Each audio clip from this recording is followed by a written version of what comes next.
everyone. My name is Samuel Rodriguez, and right here to your right we have Jesus Ramos, Alexis Jefferson, Tiffany Da Silva, and Jorge Cabrera, whom I worked with this semester, along with our mentor, Professor Ming Zhao, on our project, Solid State Drive-Based Energy Efficient Storage. So here's an outline of what we're going to be talking about today. First and foremost is the background that we collected for our implementation of the system, as well as some proposed approach for improving the implementation of the system that we work with.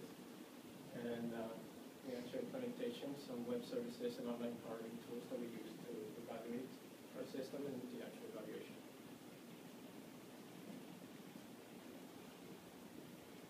So there's many ways to store data in the cloud. This just happens to be one of them, and it's where we take a lot of data, a lot of storage, and we aggregate that onto one storage server. The role of the storage server is simply just to store the data for multiple clients. So the way that this works is we have multiple clients that are all connected to the storage server, and they interact with it using some command protocol such as iSCSI.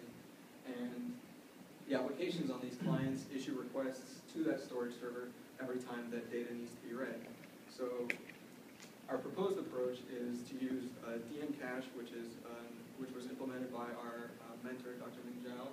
And what this allows us to do is it allows us to use an SSD cache locally on the client machine so that not every request has to go to the main storage server when we require data.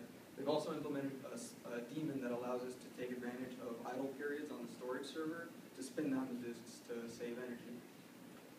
So to figure out if we would actually save energy by adding these SSDs locally to the clients, we did a little basic measurements on the differences between the power consumption of mechanical disks and SSDs. When it's obvious that while both of them are inactive, they wouldn't use any power since they're not drawing anything from the system. But you can see that when the hard disk is idle, it consumes 4 watts, while an SSD consumes less than 1 watt. The reason for this is that SSDs have no mechanical parts. They don't need to stay spinning to be used. An HDD needs to be kept spun up in order to read data from it. And we also see that mechanical disks require more energy for reads and writes. An interesting thing to note is that SSDs require more energy to write than they do to read. The reason for this is because in order for an SSD to actually write a block, it needs to read the block somewhere else, erase the current block, and overwrite it with the new data.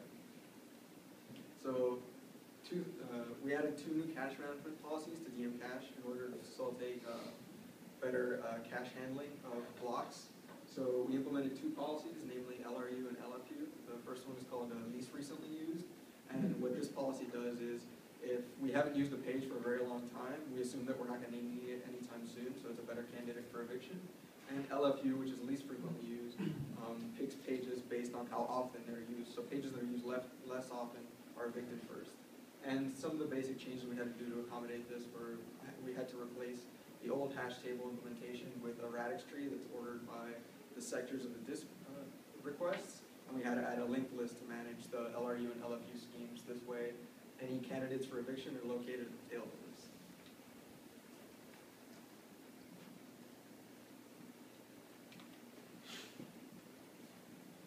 Alright, so now I'm going to talk about the dynamic spin down daemon that we implemented to keep the server disk spun down during idle time. And basically the way our system work is set up is we have our client machine, which consists of the user space daemon, as well as the DM Cache kernel module and the solid state drive, as well as on the server side we have our web app server and the hard disk drive. So then either this is spinning or it's not spinning, so then it operates in those 2 modes. So when the disk is actually spinning and you want to, whenever a request for service comes in, then that gets processed through the proc file system. So then whenever, so whenever there's a cache miss, let's say, the kernel module will record the time when the last cache miss occurs. So after a certain period of time, it will send through a character device, procfs, that the Linux kernel provides, module and the daemon. Whenever there's a, let's say it's time to spin down the disk. So then the daemon would communicate, send that request over to the server through TCP over IP sockets, and the server would then communicate through an interface to actually spin down the disk. In this case, spin it on. So then when there's, in the other mode is that this is spun down, let's say VM cache has a cache miss, so that it'll block on the cache miss and send the request over through the same Profitfest interface to the daemon. Daemon would then send through TCP connection to the server to actually spin up the disk because it needs to access data in the disk, and then the server would spin it up, and after that's spun up, then VM cache could unblock and continue processing the IO request. And that's the basic mechanism that we have for keeping the server disk spun down during idle time.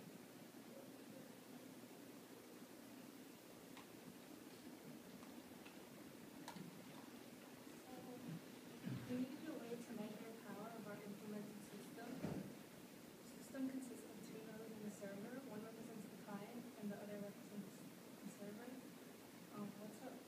The WhatsUp Pro tool. The WhatsUp Pro tool is used for measuring power by connecting a meter to each machine via USB. This then allows us to use the WhatsUp C application to read the power off the meters. WhatsUp Pro will basically print out a power reading every second that it's running.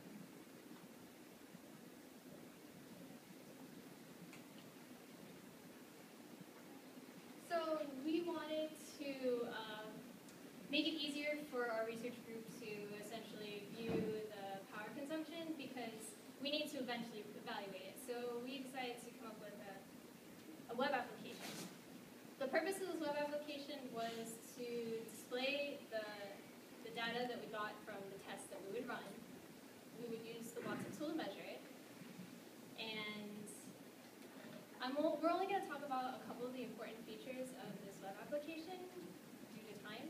And the first one is the viewing the current power, which is essentially you can use the web application to view the current power consumption of both the client and the server, which Tiffany had introduced. And the second important feature is the view past power test, which is essentially when our team would run a test, we want to save it so that we can view it later in a graph and maybe analyze it, because obviously we need to evaluate it. So I am going to talk about the view past power, which we use a MySQL database, and this is a simplified version of our database schema. So we had essentially 4 tables. The first table is the important table is the tests, which has the watts, and the seconds, which is what we wanted. We wanted to see the power consumption for a timestamp. And each test has a machine that it ran on. So we did it in a separate table, so just in case we wanted to add maybe another machine in the future, or maybe a second server-client combination. So we would have information, and I think there was a notes column too. And the way you identify each of these tests is through the test information ID.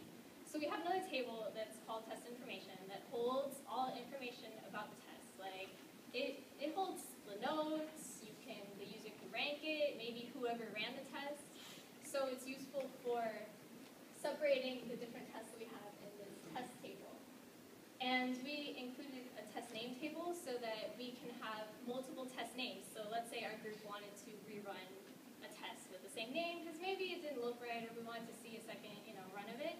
So you can associate it with the test name ID.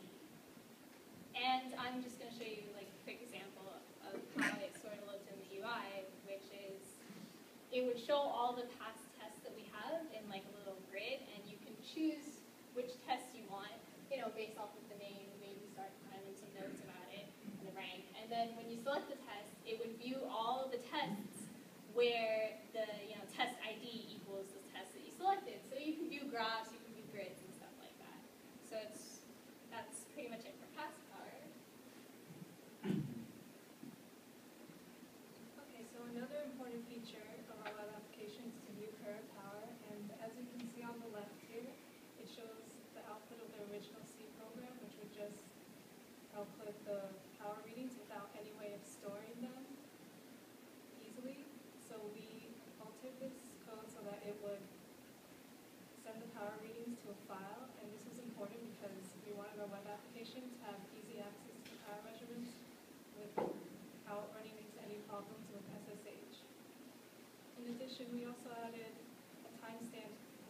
timestamp to each power reading so that we can make sure that WhatsUp was printing out a power measurement every second as it's supposed to.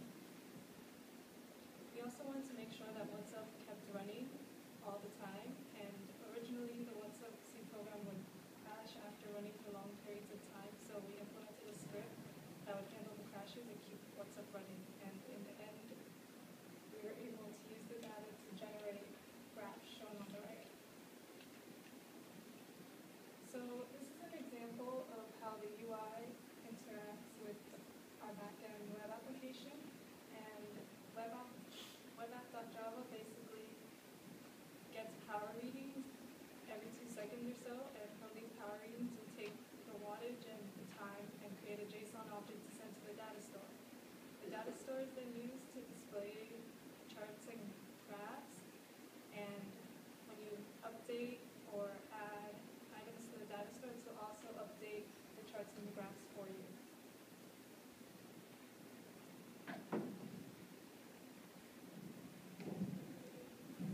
So for the evaluation, in order to evaluate the system, we worked with a simple system that consisted of 2 nodes. One node represented the client and another one represented the server.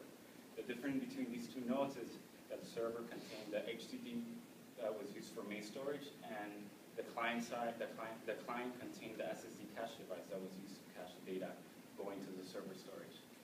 For the purpose of this project, we focused on testing 3 configurations. The first one is the baseline case, which is the current system that was explained to you by Jesus. The second configuration that we tested is the version of DM Cache by itself, which is the caching solution that allows you to use the SSD as a cache device. And the third configuration that we tested is the version of DM Cache that implements the daemon, the spin down daemon. We ran 2 types of benchmarks. The first type of benchmark is just simple file operations, such as sequential reads and sequential writes.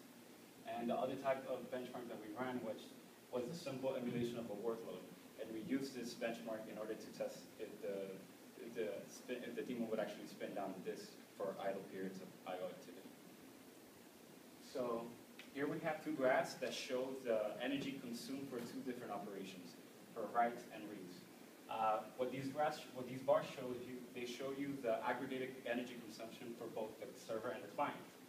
And for example, if you look at this graph, the energy for writes, you have the baseline configuration on the left side, and that shows you the energy consumption for both client and server for a write operation. The next 2 bars, the second one shows you the write miss operation, and this is for the DM Cache only configuration. The third bar shows you the energy being consumed for write hits on the DM Cache configuration. And as you can see, the energy being consumed for this test, for the DMC cache hit, shows that you can save some energy by using an SSD client-side cache when it comes to workloads that result in a high amount of cache write hits. For the other graph, which tells you the energy being consumed for read operations, again, the first bar tells you the baseline system, the energy being consumed for the baseline system, and we use this to compare the energy being consumed for read misses and read hits on the DM Cache configuration. And the bar in the middle tells you the energy being consumed for read miss, and the reason that there is more energy being consumed in this case compared to the baseline system, it's because data has to be fetched from the storage server and then written into the SSD client. So you have these 2 devices that are active at the same time and they're both consuming energy. In the case for read misses, this is where you save the most amount of energy because those operations are served directly from the SSD cache on the client side. And for this graph, I want you to focus on the graph on the bottom, which shows you the server power consumption. And this test is the one where we emulate a specific workload in order to test if the spin down daemon actually works. And what you can see for the blue line, the blue line tells you the power consumption on the server side for the baseline system. And as you can see, it's constant and it's being used throughout the duration of the test, which was around 30 minutes. For the red line shows you the power consumption for the server using the DM Cache with the daemon implemented. And as you can see on time 600, this is where the daemon detects that there hasn't been a cache miss on the client-side cache for a certain period of time, and then it spins down and it remains spinning down for the remainder of the test. And what that tells you is that this specific workload consists of mostly cache reads after this point, so that all these cache reads are being satisfied by the cache on the client side. In conclusion, our project consisted of both research and development aspects. We were able to leverage an existing caching solution, which is DM Cache, and implement new cache eviction policies. We were also able to implement a version of DM Cache that uses a spin-down disk, a spin-down daemon. And in addition, we were also able to implement a web server application in order to give us a graphical representation of the power test. And lastly, I showed you some of the experiments that we used to collect data for the system that we implemented. Great job.